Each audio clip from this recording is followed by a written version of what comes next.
Hey, what's up everyone? Welcome back to my channel. In this video, I'm going to show you guys how to add these sources in the Notebook LM. So for that, the process is very simple, easy and to the point.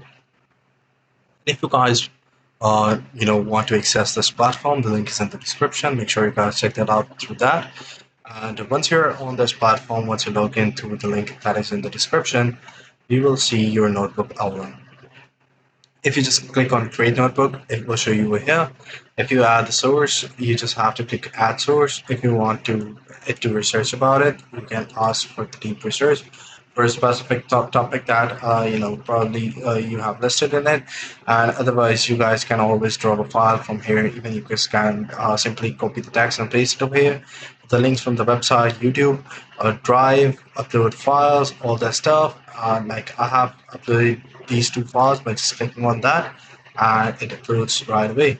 So it's pretty easy, pretty simple. If you want to select it, you guys can always select it. Otherwise, we'll simply load it up over here as well.